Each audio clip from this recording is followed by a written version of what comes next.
नाज़रीन, इस्लामाबाद में महरान students association पारां इस्लामी जमियत तुलबा जे शागिर्दनि जे हमले ख़िलाफ़ एहतजाज कयो वियो। वधीक तफ़सील हिन रिपोर्ट में। इस्लामाबाद में महरान स्टूडेंट एसोसिएशन पारां इस्लामी जमियत तलबा के शागिर्दनि के हमले खिलाफ़ एहतजाज किया वियो। सिराज अहमद नोहड़े, ज़ीशान अहमद लगारी, सुलेमान सूमरो, तैयब हिंगोर जो, नवीद अहमद खोसो ऐं ॿियनि जी अॻवानीअ में सिंधी शागिर्दनि इस्लामाबाद नेशनल प्रेस क्लब के साम्हूं एहतजाजी मुज़ाहिरो करे नारेबाज़ी कई। उन मौके ते अॻवाननि चयो त तालीमी इदारनि में दहशतगर्दीअ जो राज क़ाइमु आहे।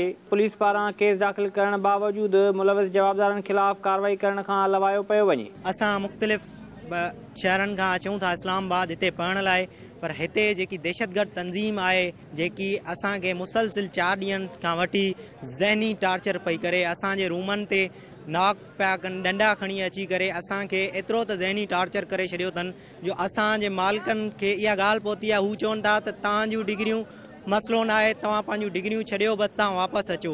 जे अगरि अहिड़ी सूरत हाल रही त पोइ असां इस्लामाबाद में छा पाकिस्तान में बि पढ़ण खां पोइ डिॼूं पिया। ऐं असां सिंधी पुरअमन आहियूं ऐं हमेशह पुरअमन रहंदासीं। असां हिते सिंधी स्टूडेंट आया हूँ पंहिंजे जेको हक़ लाइ आया हूँ। असांजे जेको आहे सो कुझु जेके गुंडा अनासिर आहिनि असांजी यूनिवर्सिटी जा, उहे असांजे जेको आहे सो पंहिंजा इहे माना जेके कानून इहे लागू करणु चाहिनि था, पर असां हिन जी ॾाढी मज़ामत कयूं था। असां अमुन सां जेको आहे पंहिंजो एहतजाज रिकॉर्ड करणु चाहियूं था ऐं अमुन सां ई असां जेको आहे सो पंहिंजा हक़ वठणु चाहियूं था। ऐं असां जेको आहे सुप्रीम कोर्ट में पिटीशन बि दाख़िल कंदासीं। असां जेको आहे हर फोरम ते वेंदासीं, हर जॻह ते वेंदासीं।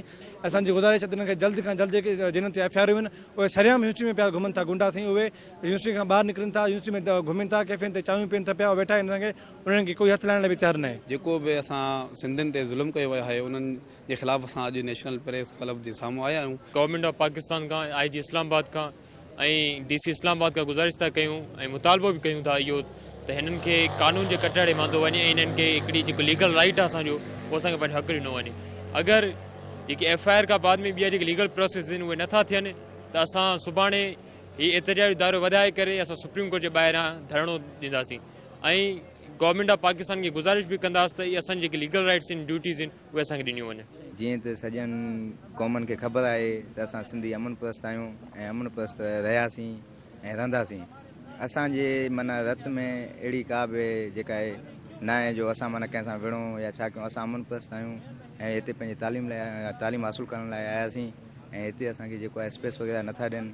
इन में असां हुकूमत खां माना मुज़ाहिरो था कयूं त असां साथ ॾे। जेसीं ताईं हुकूमत पाकिस्तान के चीफ जस्टिस ऑफ पाकिस्तान के मां बाहैसियत शागिर्द कानून मां इहा गुज़ारिश कयां थो त हिन जो 100 मोटो नोटिस वठो इंशाअल्लाह, न त सुभाणे सुप्रीम कोर्ट जे साम्हूं ही शागिर्द सभई एहतजाज कंदा। यूनिवर्सिटी एडमिनिस्ट्रेशन उहा FIR कराई आहे, उनजो अञा ताईं उन में को बि गिरफ़्तारी अमल में न आई आहे ऐं कंहिं बि क़िस्म जो जेको आहे छोकिरे खे गिरफ़्तार न कयो आहे उन्हनि जो।